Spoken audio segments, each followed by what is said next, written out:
갓난아기들의 까르륵 웃는 소리를 듣노라면 근심 걱정이 사라진다.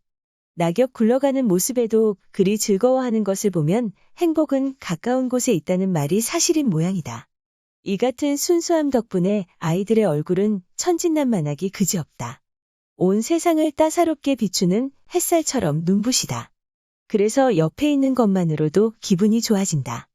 뿐만 아니라 아이들은 울다가도 금세 울음을 그친다. 그리 슬피 울어놓고는 그 이유를 까맣게 잊은 채 또 다시 해맑게 웃는 것이다. 아마도 천사가 있다면 웃는 아이의 모습일 테다. 반대로 노인의 얼굴은 대체적으로 성이 난 듯하다. 중력에 의해 피부가 늘어진 까닭이지만 아이들처럼 웃지 않기 때문이다. 화가 난 일도 좀처럼 잊지 않는다. 가슴에 깊이 새겨놓고 끊임없이 곱씹는다. 안타깝게도 웬만한 일에는 감동조차 받지 않는다. 시시때때로 까르륵 웃을 수 없는 것이다. 왜 나이가 들수록 얼굴에서 미소가 사라지는 것일까? 살아오면서 숱한 실패와 좌절을 겪으며 희망을 잃어버린 탓일 테다. 배신과 음해에 시달리며 사람에 대한 믿음이 사라져버렸는지도 모른다. 살아온 시간과 비례해 상처의 크기도 커졌을 테니 순백의 순수함은 어느 순간 잿빛으로 퇴색되었을 것이다. 하지만 상처가 큰 만큼 기쁨도 크지 않을까? 두 눈을 감고 지난 시간을 반추해보면 알게 될 것이다.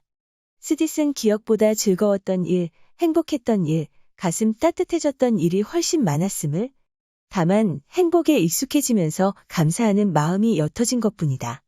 시원한 바람에 달콤한 꽃향기에 참새의 지저귀에도 감동받았던 사실을 기억해내지 못하는 것이다. 결과적으로 감동할 수 없으니 웃을 수 없고 공감할 수 없으니 용서할 수 없게 되는 것이다. 너그러운 시선으로 세상을 볼 수 없으니 삶이 더 무미건조해지는 것이다. 해맑은 아이의 얼굴에서는 성남을 찾아볼 수 없고 초췌한 노인의 얼굴에서는 해맑은 미소를 찾아볼 수 없는 이유다. 그런 의미에서 너그럽게 늙어가려면 아이처럼 해맑게 웃을 줄 알아야 한다. 똑같은 일상이 어찌 신비롭겠는가. 고된 하루를 보내면서 매번 감사할 수도 없다. 그래서 연습이 필요하다. 나쁜 기억을 빨리 잊는 연습도 필요하다. 세상에 막 태어난 갓난아이처럼 경이로움에 이끌릴 수 있다면 세상은 온통 신비로운 일로 가득해진다. 다시금 감사의 눈으로 세상을 바라볼 수 있게 되는 것이다. 오늘을 무사히 보내고 내일을 맞이할 수 있다는 사실만으로도 기적이기 때문이다. 물론 잘 웃는다고 해서 너그럽다고 단정 지을 수는 없다. 너그러움이란 상대를 이해하고 포용할 수 있는 따뜻함이므로 반드시 진심이 담겨 있어야 한다. 스님이 되어 속세를 떠나 살다 보면 세월에 비례해 너그러워진다. 욕심을 비워냈으니 이해의 폭이 넓어지는 것이다. 그런 걸 보면 너그러움의 반대는 욕심이라 말할 수 있다.